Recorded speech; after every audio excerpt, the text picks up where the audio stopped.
سورہ المنافقون ہے جی. بسم اللہ الرحمن الرحیم.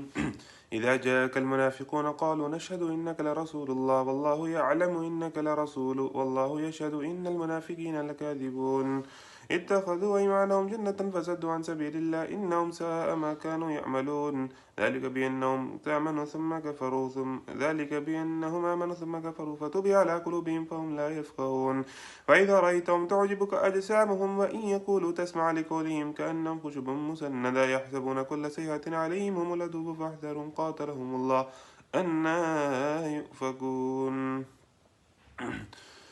سورہ المنافقون ہے. اے نبی صلی اللہ علیہ وسلم، جب یہ منافق تمہارے پاس آتے ہیں تو کہتے ہیں کہ ہم گواہی دیتے ہیں کہ آپ یقیناً اللہ تعالیٰ کے رسول ہیں. ہاں، اللہ جانتا ہے کہ تم ضرور اس کے رسول ہو، مگر اللہ گواہی دیتا ہے کہ یہ منافق قطعی جھوٹے ہیں.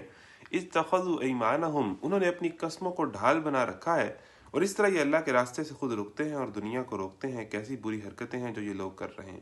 تو یہ منافقین کے بارے میں تو ڈیفینیٹلی پھر یہ مدنی ہوگی. ذالک بانہم آمنوا، کیسی بری حرکتیں یہ لوگ کر رہے ہیں. یہ سب کچھ اس وجہ سے کہ ان لوگوں نے ایمان لا کر پھر کفر کیا اور ان کے دلوں پر مہر لگا دی گئی. اب یہ کچھ نہیں سمجھتے. وَإِذَا رَأَيْتُمُ، اور ان منافقین کے جب آپ باڈیز دیکھیں گے اور ان کی اپیرنس دیکھیں گے تو آپ کہیں گے کیا بات ہے. انہیں دیکھو تو ان کے جسے میں تمہیں بڑے شاندار نظر آئیں. باڈی، جسے. بولیں تو تم ان کی باتیں سنتے رہ جاؤ. باتیں انہیں بڑی کرنی آتی ہیں، گفتگو بڑی کرنی آتی ہے، تقریریں بہت کرنی آتی ہیں، باتیں بنا لیتے ہیں. ٹھیک ہے. تو یہ منافقین کی ایک صفت دکھائی گئی ہے کہ منافقین باتیں کرنے کا بڑا ماہر ہوتا ہے. ٹھیک ہے. لیکچرز بھی وہ بڑے بڑے دے سکتا ہے، وہ دین پہ بھی بڑی بڑی لمبی باتیں کر لے گا. انہیں دیکھو تو ان کے جسے تمہیں بڑے شاندار نظر آئیں، بولے تو تم ان کی باتیں سنتے رہ جاؤ، مگر اصل میں یہ گویا لکڑی کے کندے ہیں جو دیوار کے ساتھ چن کر رکھ دیے گئے ہوں. ہر روز کی آواز کو یہ اپنے خلاف سمجھتے ہیں. یہ پکے دشمن ہیں، ان سے بچ کر رہو. اللہ کی مار ان پر، یہ کدھر الٹے پھرائے جا رہے ہیں. اور جب اسے کہا جاتا ہے کہ آؤ تاکہ اللہ کا رسول تمہارے لیے مغفرت کی دعا کرے تو سر جھٹکتے ہیں، اور تم دیکھتے ہو کہ وہ بڑے گھمنڈ کے ساتھ آنے سے رکتے ہیں. اے نبی صلی اللہ علیہ وسلم، تم چاہو ان کے لیے مغفرت کی دعا کرو یا نہ کرو، ان کے لیے یکساں ہے، اللہ ہرگز انہیں معاف نہ کرے گا. یعنی جو منافق رہا ہے، جس بندے نے ساری زندگی منافقت کر کے گزاری ہے، اگر اللہ کے نبی اس کی مغفرت کی دعا کریں گے یا نہیں کریں گے، اللہ اسے معاف نہیں کرنے والا. اللہ نے تو اس کا عمل دیکھ لیا نا.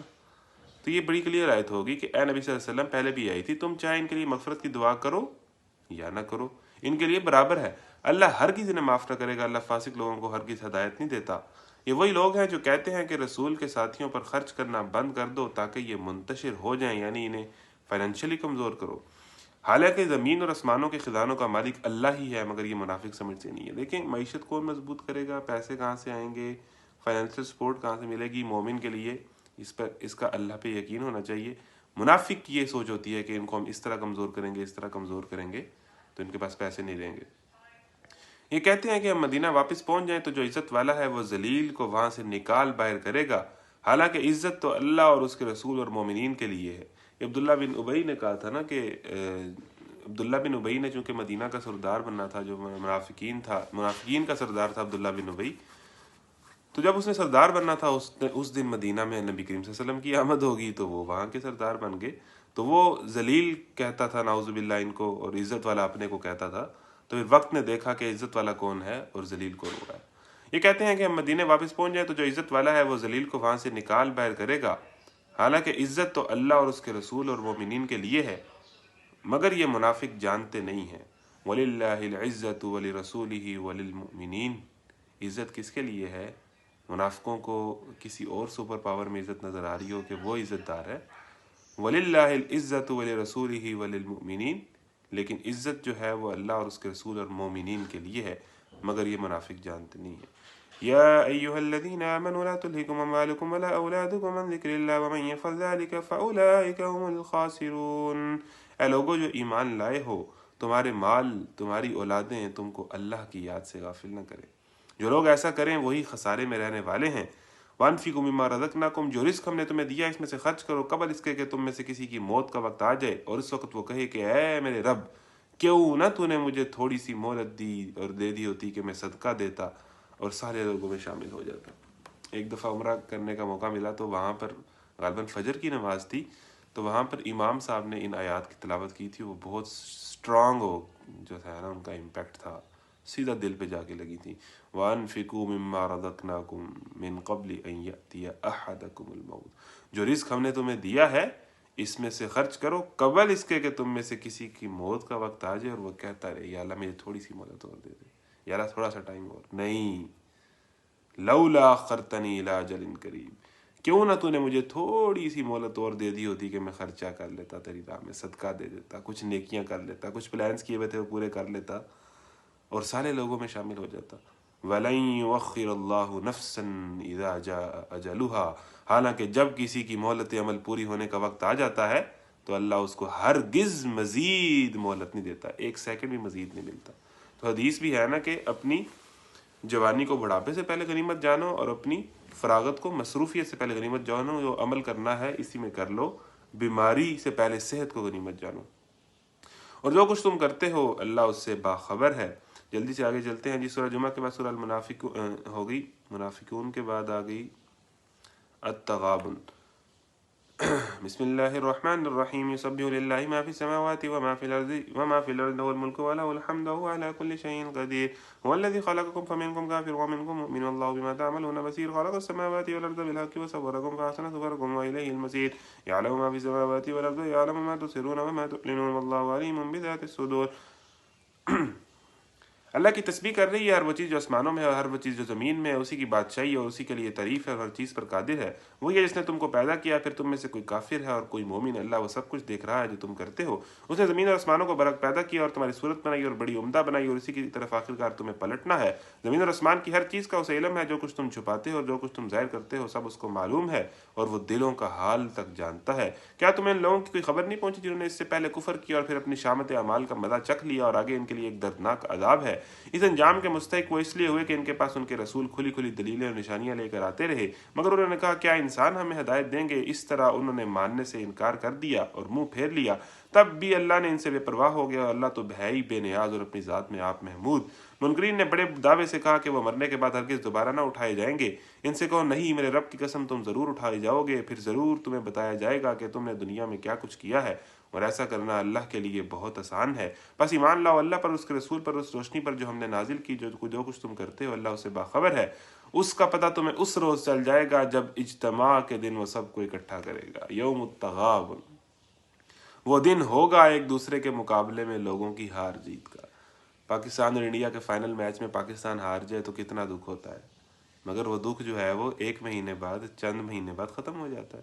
جتنی مرضی بڑی نیشنل وکٹری یا نیشنل شکست ہو یا انفرادی بندے پہ کسی کے ساتھ جنگ ہو جائے، کوئی دشمنی ہو جائے تو بندہ جیت جائے یا ہار جائے، تو مطلب بڑی بڑی جنگیں ہوتی ہیں، بڑے بڑے میچز ہوتے ہیں، بڑے بڑے مقابلے ہوتے ہیں. اللہ تعالیٰ کہتا ہے قیامت کا دن ہے اصل جیت اور ہار کا. اس دن جو جیتا اس کو جو خوشی ملے گی وہ دائمی ہوگی، وہ ختم نہیں ہوگی. ہمیں تو چیمپئنز ٹرافیز اور ورلڈ کپ اور جنگیں بھی اگر ہم جیتے ہوں تو خوشی کچھ عرصہ رہتی ہے نا، لیکن اس دن جو جیتے گا وہ ساری زندگی خوش رہے گا، اور اس دن جو ہار گیا وہ ساری زندگی، ساری ہمیشہ کے لیے برباد ہو جائے گا.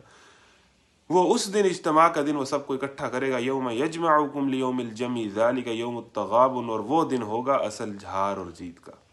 تو اس دن کی فتح کی تیاری کریں. وہ دن ہوگا ایک دوسرے کے مقابلے میں لوگوں کی ہار جیت کا. جو اللہ پر ایمان لائے اور نیک عمل کرتا ہے اللہ اس کے گناہ جھاڑ دے گا اور ایسی جنتوں میں داخل کرے گا جس کے نیچے نہریں بہتی ہوں گی. یہ لوگ ہمیشہ ہمیشہ ان میں رہیں گے، یہی بڑی کامیابی ہے. اور جن لوگوں نے کفر کیا اور ہماری آیات کو جھٹلایا وہ دوزخ کے باشندے ہوں گے جس میں وہ ہمیشہ رہیں گے، اور وہ بدترین ٹھکانہ ہے.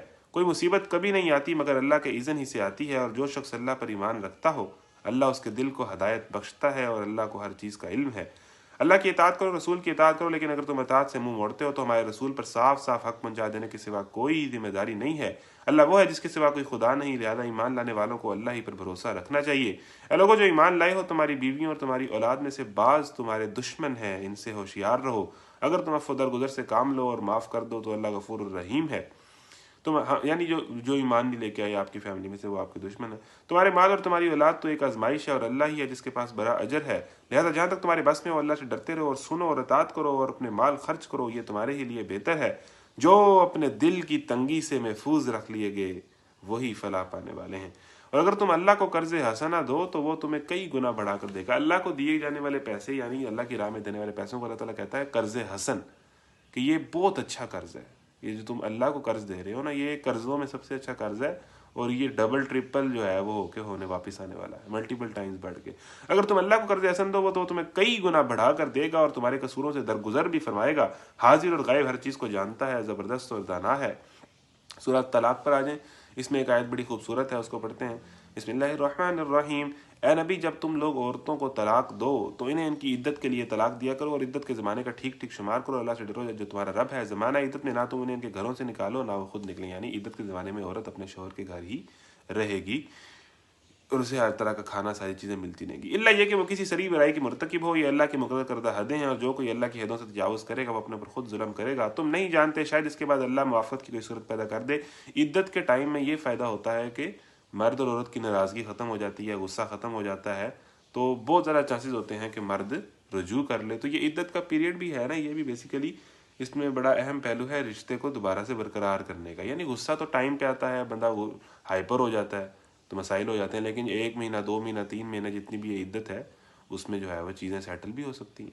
تو ہو سکتا ہے اس عرصے میں کوئی موافقت کی صورت پیدا ہو جائے۔ پھر جب اپنی عدت کے خاتمے پر پہنچے تو انہیں بھلے طریقے سے اپنے نکاح میں روک رکھو یا بھلے طریقے سے ان سے جدا ہو جاؤ، اور 2 ایسے آدمی کو گواہ بنا لو جو تم میں سے صاحب عدل ہو رہا ہے۔ گواہ بننے والوں گواہی ٹھیک ٹھیک اللہ کے لیے ادا کرو، یہ باتیں ہیں جن کی تم لوگوں کو نصیحت کی جاتی ہے ہر اس شخص کو جو اللہ اور آخرت کے دن پر ایمان رکھتا ہو، جو کوئی اللہ سے ڈرتے ہوئے کام کرے گا۔ انتہائی خوبصورت آیت، وَمَن يَتَّقِ اللَّهَ يَجْعَل لَّهُ مَخْرَجًا وَيَرْزُقْهُ مِنْ حَيْثُ لَا يَحْتَسِبُ وَمَن يَتَوَكَّلْ عَلَى اللَّهِ فَهُوَ حَسْبُهُ إِنَّ اللَّهَ بَالِغُ أَمْرِهِ قَدْ جَعَلَ اللَّهُ لِكُلِّ شَيْءٍ قَدْرًا۔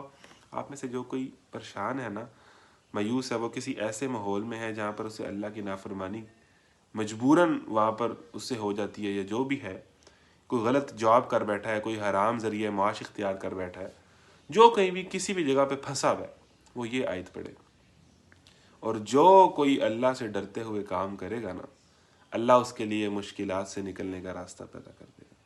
جس جگہ پہ پھنسے ہوئے ہیں نا، اپنے دین پر قائم رہیں، وہاں سے نہیں ہلنا، اور اللہ سے دعا کریں کہ یا اللہ مجھے ان فتنوں سے محفوظ کر لے، محفوظ کر لے، محفوظ کر لے۔ آپ کی کمٹمنٹ اللہ دیکھے گا اور انہی مشکلات میں سے نکلنے کا کوئی راستہ اللہ بنا دے گا۔ بہت خوبصورت آیت ہے، وَمَن يَتَّقِ اللَّهَ يَجْعَل لَّهُ مَخْرَجًا، اس کو نوٹ کر لیں۔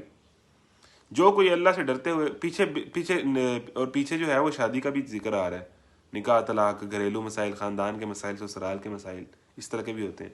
جو کوئی اللہ سے ڈرتے ہوئے کام کرے گا، اللہ اس کے لیے مشکلات سے نکلنے کا کوئی راستہ پیدا کر دے گا۔ اور پھر ایسے موقعوں پہ کیا مسئلہ ہوتا ہے کہ جاب میں جب بندہ کسی حرام جاب میں پھنس جائے یا اسی طرح کسی ایسے رشتے میں پھنس جائے تو اسے یہ ہوتا ہے نا کہ یار بچوں کا کیا بنے گا، پھر بعد میں پیسہ کہاں سے آئے گا، چلو کم از کم فائنینشیل سپورٹ تو مل رہی ہے نا، پیسہ تو آ رہا ہے۔ اللہ نے فوراً اس بات کو پکڑ لیا۔ اللہ کہہ رہا ہے نہیں، پیسہ اگر تقوی پہ قائم ہونے سے، حلال کمانے سے، اللہ کے دین پر چلنے سے اگر روٹی کم آتی ہے، پیسہ کم آتا ہے، باس خوش نہیں ہوتا، کیریئر بنتا ہوا نظر نہیں آتا، تو اللہ نے کیا کہا، وہ میرے ذمہ ہو گیا۔ تم نے میرے سے ڈرنا ہے، وَيَرْزُقْهُ مِنْ حَيْثُ لَا يَحْتَسِبُ، اللہ تمہیں ایسی جگہ سے رزق دے گا جدھر سے تمہیں گمان بھی نہیں ہوگا کہ یہاں سے بھی پیسے آ سکتے ہیں، یہاں سے بھی رزق آ سکتا ہے۔ فوراً اس بات کو رزق کے اللہ نے جوڑ دیا، یعنی کہ کسی ایسی جگہ پہ پھنسے ہوئے ہو، حلال پر قائم رہو، اللہ کی فرمانبرداری پر قائم رہو، تقوی پہ قائم رہو، اللہ سے ڈرتے رہو، اللہ ایک کام یہ کرے گا کہ اس جگہ سے، اس سینیریو سے تمہیں نکالنے کا کوئی راستہ بنا دے گا۔ اور پھر جو روٹی کا مسئلہ تمہیں آتا ہے کہ نہیں حرام کروں گا یا غلط کروں گا تو کم از کم روٹی کچھ نہ کچھ آتی رہے گی، پیسہ رہے گا، اللہ نے کہا نا نا نا نا نا نا، اگر تم تقوی پہ قائم رہو گے تو میں تمہیں پھر ایسی جگہ سے رزق لا کر دوں گا کہ تمہیں گمان بھی نہیں ہوگا کہ یہاں سے بھی رزق آ سکتا ہے۔ اللہ کے اپنے اسباب ہیں، انسان اپنی طرح سوچتا ہے، اور اسے ایسے راستے سے رزق دے گا جدھر اس کا گمان بھی نہ جاتا ہو۔ جو اللہ پر بھروسہ کر لے اللہ اس کے لیے کافی ہے اور وہ اس کا کام کر کے رہتا ہے۔ تو لوگوں اللہ پہ بھروسہ کریں، حرام ریسورسز پر بھروسہ نہ کریں۔ یہ آیت ہر کسی کی اپنی اپنی زندگی کے حساب سے اس پر اترتی ہے، آپ فٹ کر سکتے ہیں۔ جو اللہ پر بھروسہ کرے اس کے لیے وہ کافی ہے، اللہ اپنا کام پورا کر کے رہتا ہے۔ اللہ نے ہر چیز کے لیے ایک تقدیر مقرر کر رکھی ہے، اللہ کا ایک حساب کتاب ہے، لیکن وہ اپنا کام کر کے رہتا ہے۔ اور تمہاری عورتوں میں سے جو حیض سے مایوس ہو چکی ہیں ان کے معاملے میں اگر تم لوگوں کو کوئی شک لاحق ہے تو تمہیں معلوم ہو کہ ان کی عدت 3 مہینے ہے، اور یہی حکم ان کا ہے جنہیں ابھی حیض نہ آیا ہو۔ اور حاملہ عورتوں کی عدت کی حد یہ ہے کہ ان کا وضع حمل ہو جائے، یعنی جو عورت پیگنٹ ہے اس کا جب تک وضع حمل نہیں ہو جاتا، یعنی بچہ نہیں ہو جاتا، تب تک وہ عدت میں ہی رہے گی۔ جو شخص اللہ سے ڈرے اس کے معاملے میں وہ سہولت پیدا کر دیتا ہے، یہ اللہ کا حکم ہے جس نے تمہاری طرف نازل کیا ہے۔ جو اللہ سے ڈرے گا اللہ اس کی برائیوں کو اس سے دور کر دے گا اور اس کو بڑا اجر دے گا. یعنی جو اللہ سے ڈرتا رہے گا آہستہ آہستہ اللہ تعالیٰ اس کی برائیاں بھی اس سے دور کرتا رہے گا اور اس کو بڑا اجر دے گا. ان کو زمانہ عدت میں سے جگہ رکھو جہاں تم رہتے ہو, جیسی کچھ بھی جگہ تمہیں میسر ہو, انہیں تنگ کرنے کے لیے ان کو نہ ستاؤ, اور اگر وہ حاملہ ہو تو ان پر اس وقت تک خرچ کرتے رہو جب تک ان کا وضع حمل نہ ہو جائے, یعنی تب تک ان کے جو ہے وہ خرچے کا خیال رکھو. پھر اگر وہ تمہارے لیے بچے کو دودھ پلائیں تو ان کی اجرت انہیں دو, اور بھلے طریقے سے اجرت کا معاملہ باہمی گفت و شنید سے طے کر لو. یعنی بچے کی بھی بڑی اہمیت ہے کہ اگر میاں بیوی کے تعلقات ٹھیک نہیں ہے تو لیکن پھر بھی ہر صورت وہ آپس کی انڈرسٹینڈنگ سے بچے کا کچھ کریں, اس کو دودھ پلانے کا, اور اس کے شروع کے جو 1-2 سال ہیں, یعنی یہ دیکھیں اسلام میں بچے کی اہمیت کتنی ہے. اور بھلے طریقے سے اجرت کا معاملہ باہمی گفتگو شنید سے طے کرو, یعنی آپس میں اجرت کا معاملہ طے کر لو لیکن بچے کو دودھ پلاؤ. لیکن اگر تم نے اجرت طے کرنے میں ایک دوسرے کو تنگ کیا تو بچے کو کوئی اور عورت دودھ پلا لے گی.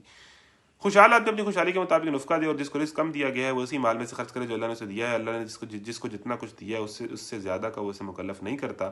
بعید نہیں کہ اللہ تنگ دستی کے بعد فراغ دستی بھی عطا فرما دے گا. کتنی ہی بستیاں ہیں جنہوں نے اپنے رب سے اور اس کے رسولوں کے حکم سے سرتابی کی تو ہم نے انہیں اس سے سخت محاسبہ کیا اور ان کو بری طرح سزا دی. انہوں نے اپنے کیے کا مزہ چکھ لیا اور ان کا انجام کار گھاٹا ہی گھاٹا ہے. اللہ نے آخرت میں ان کے لیے سخت عذاب مہیا کر رکھا ہے. پس اللہ سے ڈرو اے صاحب عقل لوگو, اے عقل والو اللہ سے ڈرو, یہی اصل عقل مندی ہے. جو لوگ ایمان لائے, اللہ نے تمہاری طرف ایک نصیحت نازل کر دی ہے, ایک ایسا رسول جو تم کو اللہ کی صاف صاف ہدایت دینے والی آیات سناتا ہے تاکہ ایمان لانے والوں اور نیک عمل کرنے والوں کو تاریکیوں سے نکال کر روشنی میں لے آئے. جو کوئی اللہ پر ایمان لائے اور نیک عمل کرے اللہ اسے ایسی جنتوں میں داخل کرے گا جن کے نیچے نہریں بہتی ہوں گی, یہ لوگ ان میں ہمیشہ رہیں گے. اللہ نے ایسے شخص کے لیے بہترین رزق جو ہے وہ رکھا ہے. لیں جی, میں جلدی اس لیے کر رہا ہوں کہ ہم نے ایک جگہ پر پہنچنا ہے. تو اللہ وہ ہے جس نے 7 آسمان بنائے اور زمین کی قسم سے بھی انہی کی مانند ان کے درمیان حکم نازل ہوتا رہتا ہے. یہ بات تمہیں اس لیے بتائی جا رہی ہے تاکہ تم جان لو کہ اللہ ہر چیز پر قدرت رکھتا ہے, اور یہ کہ اللہ کا علم ہر چیز پر محیط ہے.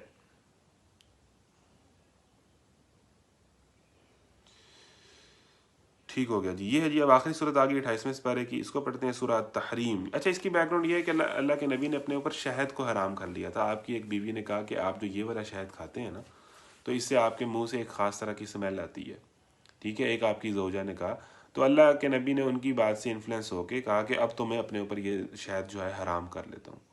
تو اللہ تعالیٰ نے فوراً اللہ کے نبی کو تنبیہ کی کہ آپ ان چیزوں کو اپنے اوپر حرام کرتے ہیں جو اللہ نے آپ کے لیے حلال کی ہیں.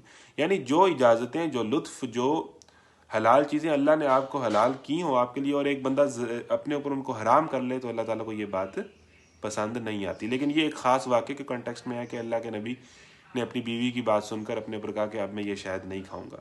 یا ایھا النبی لم تحرم ما احل اللہ لک, اے نبی صلی اللہ علیہ وسلم تم کیوں اس چیز کو حرام کرتے ہو جو اللہ نے تمہارے لیے حلال کی ہے؟ کیا اس لیے کہ تم اپنی بیویوں کی خوشی چاہتے ہو؟ اللہ معاف کرنے والا اور رحم فرمانے والا ہے. اللہ نے تم لوگوں کے لیے اپنی قسموں کی پابندی سے نکلنے کا طریقہ مقرر کر دیا ہے, یعنی پھر قسم سے نکلنے کا طریقہ مقرر کر دیا ہے. اللہ تمہارا مولا اور وہی علیم و حکیم ہے.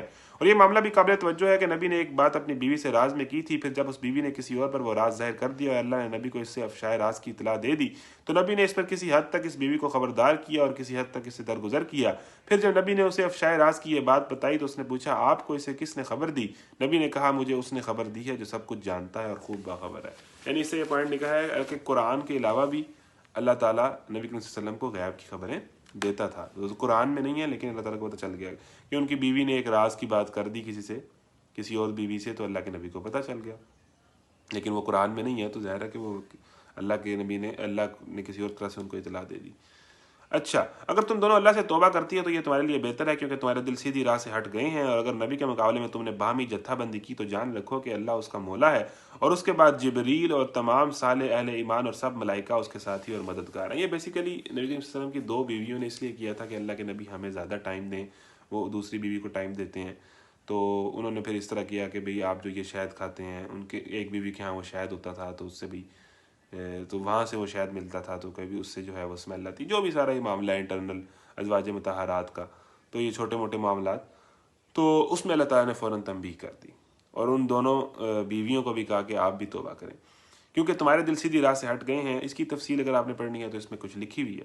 اگر تم دونوں اللہ سے توبہ کرتی ہو تو یہ تمہارے لیے بہتر ہے کیونکہ تمہارے دل سیدھی راہ سے ہٹ گئے ہیں, اور اگر نبی کے مقابلے میں تم نے باہمی جتھا گندی کی تو جان رکھو کہ اللہ اس کا مولا ہے, اور اس کے بعد جبریل اور تمام صالح اہل ایمان اور سب ملائکہ اس کے ساتھی اور مددگار ہیں. یعنی ازواج مطہرات اور نبی کے کچھ چھوٹے چھوٹے گھریلو معاملات کو بھی اللہ تعالیٰ پن پوائنٹ کر کے بتا رہا ہے کہ آپ سے اتنی سی بھی جو ہے وہ جو ہے وہ بھول نہیں ہونی چاہیے، کیونکہ آپ نبی کی بیویاں جو ہیں وہ تمام دنیا کی عورتوں کے لیے ماڈل ہیں۔ پیچھے بھی بڑی سخت آیات آئی تھیں انبیاء کی بیویوں کے لیے کہ آپ بہت بڑے ماڈل پر ہیں، اگر آپ غلطی کریں گے تو آپ کو دگنی سزا ملے گی، وہ 22ویں اور 21ویں سپارے کے اینڈ پہ اور 22ویں کے شروع میں۔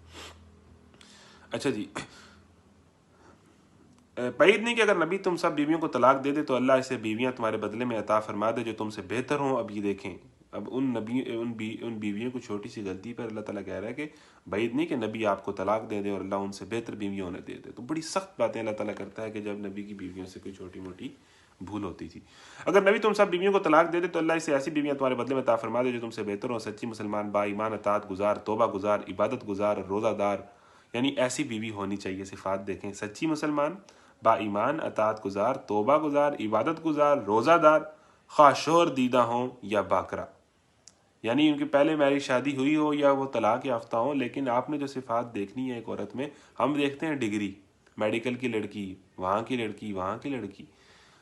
اللہ کہہ رہا ہے کہ بیوی ایسی ہونی چاہیے، با ایمان، اطاعت گزار، توبہ گزار، عبادت گزار، روزہ دار۔ اور یہ نہیں کہ اس کی شادی پہلے ہوئی ہوئی ہے کہ نہیں ہے، عمر کتنی ہے، اصل چیزیں تو یہ ہیں دیکھنے کی، کردار اور ایمان۔ اے لوگوں جو ایمان لائے ہو، بچائے اپنے آپ کو اور اپنے اہل و عیال کو اس آگ سے جس کا ایندھن انسان اور پتھر ہوں گے۔ یا ایھا الذین آمنوا قوا انفسکم واہلیکم نارا وقودها الناس والحجارة علیہا ملائکۃ غلاظ شداد لا یعصون اللہ ما امرهم ویفعلون ما یؤمرون۔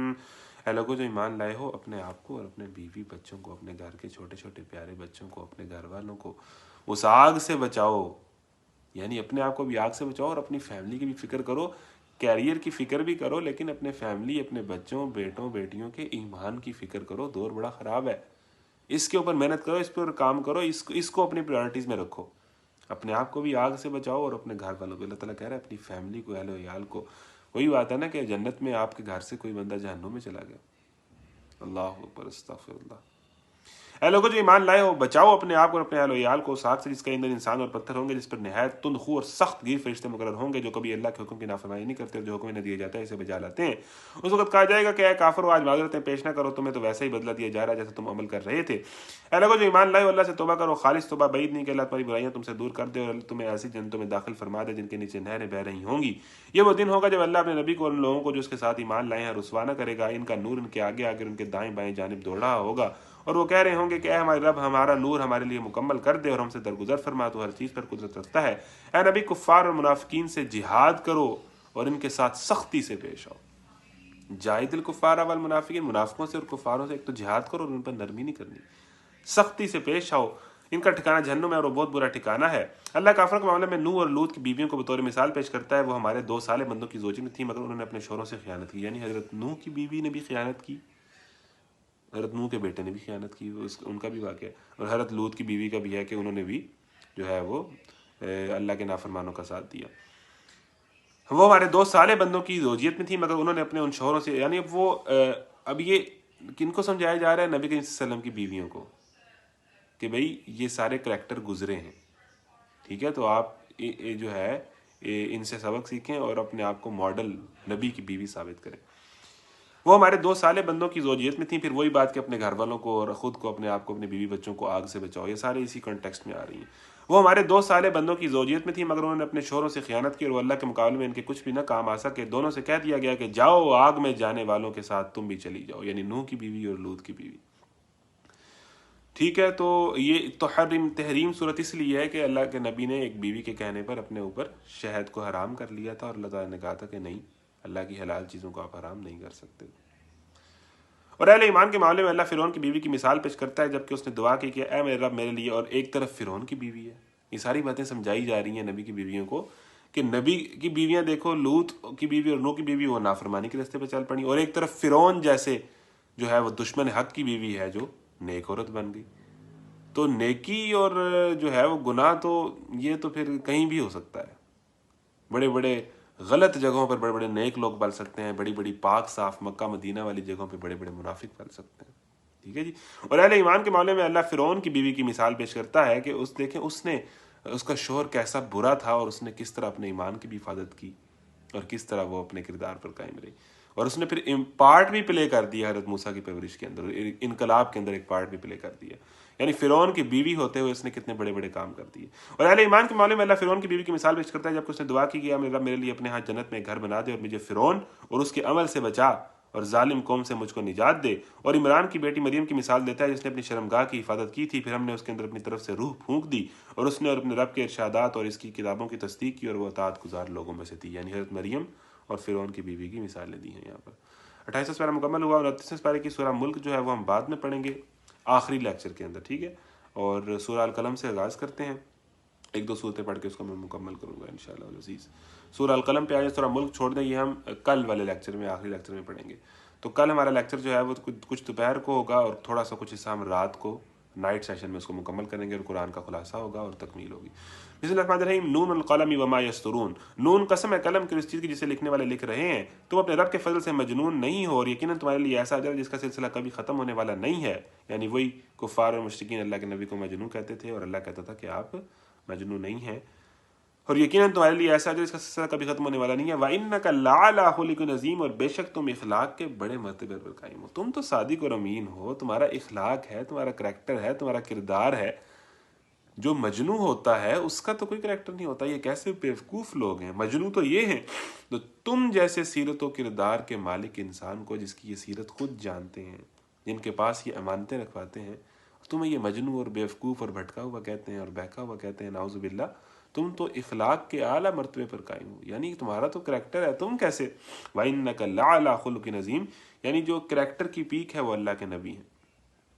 ان قریب تم بھی دیکھ لو گے اور وہ بھی دیکھ لیں گے کہ تم میں سے کون جنون میں مبتلا ہے. ہمارا رب ان لوگوں کو بھی خوب جانتا ہے جو اس کی راہ سے بھٹکے ہوئے ہیں، اور وہی ان کو بھی اچھی طرح جانتا ہے جو راہ راست پر ہیں. لہذا تم ان جھٹلانے والوں کے دباؤ میں ہرگز نہ ہو. یہ تو چاہتے ہیں کہ تم مداحنت کرو تو یہ بھی مداحنت کریں، یعنی حق بات سے منہ موڑ لینا، آدھی بات کرنا، کمپرومائز کر لینا.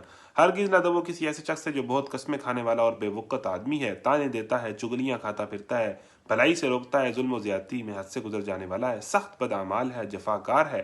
مناع للخیر معتد نسیم. بھلائی سے روکنے والا، ظلم کرنے والا، حد سے گزرنے والا، سخت بد اعمال، جفاکار. یہ مکہ کے سردار اس طرح کے تھے. اور ان سب ایوب کے ساتھ بد اصل بھی ہے، یعنی کوئی نسل نہیں. اپنے آپ کو بڑے قبیلے اور بڑے شان والے اور بڑے خاندانی کہتے ہیں، ان کی کوئی اصل نہیں ہے، یہ بد اصل ہیں. اس بنا پر کہ وہ بہت مال و اولاد رکھتا ہے. جب ہماری آیات اس کو سنائی جاتی ہیں تو کہتا ہے یہ تو اگلے وقتوں کے افسانے ہیں، ان قریب ہم اس کی سونڈ پر داغ لگائیں گے. یہ کسی ایسے سردار کی طرف بھی ہے. ہاتھی کی سونڈ چونکہ بہت بڑی ہوتی ہے نا، تو ان کی ناک بہت بڑی ہے، ان کی ناک بہت اونچی ہے. یا تو اس کی ناک بہت موٹی تھی، یا پھر جو ہے یہ جو ان کو اپنی ناک کی بڑی پرواہ ہوتی تھی کہ میری ناک بہت اونچی ہے اور میں بڑی عزت والا ہوں اور میں کیوں ان کی بات مان جاؤں. تو اللہ نے کہا ہے کہ ان کی جو سونڈیں ہیں نا، ناکیں جو سونڈوں جیسی ہیں، ان پر میں داغ لگاؤں گا، ان کو توڑ کے رکھ دوں گا، ان کی عزت خاک میں ملا دوں گا. ہم نے اہل مکہ کو اس طرح آزمائش میں ڈالا جس طرح ایک باغ کے مالکوں کو آزمائش میں ڈالا تھا. جب انہوں نے قسم کھائی کہ صبح سویرے ضرور اپنے باغ کے پھل توڑیں گے اور وہ کوئی استثناء نہیں کر رہے تھے. رات کو وہ سوئے پڑے تھے کہ تمہارے رب کی طرف سے ایک بلا اس باغ پر پھر گئی اور اس کا حال ایسا ہو گیا کہ جیسے کئی کٹی ہوئی فصل ہو. صبح ان لوگوں نے ایک دوسرے کو پکارا، اگر پھل توڑنے ہیں تو سویرے سویرے اپنی کھیتی کی طرف نکلو. چنانچہ وہ چل پڑے اور آپس میں چپکے چپکے کہتے جاتے تھے کہ آج کوئی مسکین تمہارے باغ میں آنے نہ پائے. یعنی ان کے پھل توڑنے کا دن تھا، فل فصل پکی ہوئی تھی، اور وہ ایسے بخل تھے کہ آج ہم نے فصل کاٹنی ہے، پھل توڑنے ہیں، تو آج کوئی غریب مسکین آس پاس سے نہ آ جائے اور وہ کچھ ہم سے مانگ نہ لے. یعنی پیسہ آ رہا ہے، پے آ رہی ہے، اور پلاننگ یہ ہے کہ یار نا یہ چیریٹی میں نہیں جانے چاہیے، اس کا نا میں نے کوئی اچھا سا پلان کر لینا. وہ اس ٹائم یہ پلان کر رہے تھے. اپنے پیسے میں سے پکا کچھ پرسنٹ سائڈ پہ کر لیا کریں کہ یہ تو میں نے یوز کرنا ہی نہیں ہے، یہ تو جائے گا ہی غریب کو اللہ کی راہ میں. اور آپس میں کہتے تھے آج جو ہم فروٹ اکٹھے کریں گے، فصل اکٹھے کریں گے، اور کوئی مسکین تمہارے باغ میں نہ داخل ہو پائے. وہ کچھ نہ دینے کا فیصلہ کیے ہوئے صبح سویرے جلدی جلدی اس طرح وہاں گئے جیسا کہ وہ، مگر جب باغ کو دیکھا تو کہنے لگے ہم راستہ بھول گئے. نہیں بلکہ ہم محروم رہ گئے ہیں. ان میں سے جو سب سے بہتر آدمی تھا اس نے کہا میں نے تم سے کہا نہ تھا کہ تم تسبیح کیوں نہیں کرتے، زکوٰۃ کیوں نہیں دیتے، اللہ سے کیوں نہیں ڈرتے. یعنی اللہ کی راہ میں دو گے تو آپ کے کاروبار چلیں گے، نہیں تو یہ اللہ کے اختیار میں ہے کہ وہ ہر چیز اڑا دے. کورونا نے ہر چیز اڑا دی ہے، کاروبار ٹھپ دیے. ان میں سے جو سب سے سرمایہ دار نظام نے جس نے غریب کو دبایا ہوا تھا، اللہ تعالیٰ نے پورے سرمایہ دار نظام کی بھٹا بٹھا دی. ان میں سے سب سے بہتر آدمی تھا، اس نے کہا میں تم سے کہا نہ تھا کہ تم تسبیح کیوں نہیں کرتے. وہ پکار اٹھے پاک ہے ہمارا رب، ہم واقعی گناہ گار تھے. پھر ان میں سے ہر ایک دوسرے کو ملامت کرنے لگا. آخرکار انہوں نے کہا کہ افسوس ہمارے حال پر، بے شک ہم سرکش ہو گئے تھے. بعید نہیں کہ ہمارا رب ہمیں بدلے میں اس سے بہتر باغ عطا فرمائے گا. ہم اپنے رب کی طرف رجوع کرتے ہیں. ایسا ہوتا ہے عذاب اور آخرت کا عذاب اس سے بھی بڑا ہے، کاش یہ لوگ اس کو جانتے۔ یقیناً خدا کا ترس لوگوں کے لیے ان کے رب کے ہاں نعمت بری جانتے ہیں۔ کیا ہم فرما برداروں کا حال مجرموں جیسا کر دیں؟ تم لوگوں کو کیا ہو گیا ہے؟ تم کیسے حکم لگاتے ہو؟ کیا تمہارے پاس کوئی کتاب ہے جس میں تم یہ پڑھتے ہو کہ تمہارے لیے ضرور وہاں وہی کچھ ہے جو تم اپنے لیے پسند کرتے ہو؟ یا پھر کیا تمہارے لیے روزے قیامت تک ہم پر کچھ عہد و پیمان ثابت ہیں کہ تمہیں وہی کچھ ملے گا جس کا تم حکم لگاؤ گے؟ یعنی تم جو چاہتے ہو کہ تمہیں مزے ملیں گے بعد میں بھی، تو تمہارے پاس کوئی ثبوت ہے، کوئی ہمارے ساتھ کمٹمنٹ ہوئی ہوئی ہے؟ ان سے پوچھو تم میں سے کون اس کا ضامن ہے، یا پھر ان کے ٹھہرائے ہوئے کچھ شریک ہیں جنہوں نے اس کا ذمہ لیا ہو؟ یہ بات تو لائیں اپنے شریکوں کو اگر یہ سچے ہیں۔ اور اس روز سخت وقت آ پڑے گا اور لوگوں کو سجدہ کرنے کے لیے بلایا جائے گا تو یہ لوگ سجدہ نہ کر سکیں گے، ان کی نگاہیں نیچے ہوں گی، ذلت ان پر چھا رہی ہوگی۔ یہ جب اللہ یہ اس ٹائم بھی سجدہ نہیں کر سکیں گے، سجدہ کرنا چاہ رہے ہوں گے لیکن دنیا میں کیونکہ اللہ کے آگے نہیں جھکے ہوں گے تو نہیں کر سکیں گے۔ ان کی پھر انہیں مزید شرمندگی ہوگی، مزید ذلیل ہوں گے، ذلت ان پر چھا رہی ہوگی۔ یہ جب صحیح و سالم تھے اس وقت انہوں نے سجدے کے لیے بلایا جاتا تھا تو یہ سجدہ نہیں کرتے تھے۔ پھر وہ قیامت کے دن تو ہر بندے کا دل کرے گا نا میں اللہ کے آگے جھک جاؤں، تو جس نے دنیا میں سجدہ نہیں کیا ہوگا وہ اس دن سجدہ نہیں کر سکے گا۔ یہ اس وجہ سے ہوا کہ جب یہ ٹھیک تھے، صحیح سالم تھے، اس وقت انہیں سجدے کے لیے بلایا جاتا تھا، نماز کے لیے بلایا جاتا تھا، اللہ کے آگے جھکنے کا کہا جاتا تھا تو یہ انکار کرتے تھے۔ پس اے نبی صلی اللہ علیہ وسلم تم اس کلام کے جو ٹالنے والوں کے معاملے مجھ پر چھوڑ دو، ہم ایسے طریقے سے ان کو بتدریج تباہی کی طرف لے جائیں گے کہ ان کو خبر بھی نہ ہوگی۔ یعنی اللہ کے کلام سے منہ موڑنے والا آہستہ آہستہ اپنی ڈسٹرکشن اور تباہی کی طرف ہی جا رہا ہوتا ہے، اسے پتہ بھی نہیں چل رہا ہوتا۔ میں ان کی رسی دراز کر رہا ہوں، وہی پہلے اس بارے میں جو ہم پڑھا تھا، اللہ رسی دراز کرتا ہے منافق کی، ٹھیک ہے، اور نافرمان کی۔ میری چال بڑی زبردست ہے۔ کیا تم ان سے کوئی اجر طلب کر رہے ہو کہ یہ اس چٹی کے بوجھ تلے دبے جا رہے ہوں؟ کیا ان کے پاس غیب کا علم ہے جسے یہ لکھ رہے ہوں؟ پس اپنے رب کے فیصلہ صادر ہونے تک صبر کرو اور مچھلی والے یونس کی طرح نہ ہو جو فاصبر لحکم ربک، جب تک اللہ کا امر نہیں آ جاتا، اللہ کا فیصلہ نہیں آ جاتا آپ صبر کیجئے۔ اور مچھلی والے یونس کی طرح نہ ہو جو حضرت یونس نے کیا ہوا تھا، ان سے تھوڑی سی بے صبری ہو گئی تھی، وہ اللہ کا حکم آنے سے پہلے اس قوم کو چھوڑ گئے تھے، پھر بعد میں انہیں ان کی سزا بھی ملی۔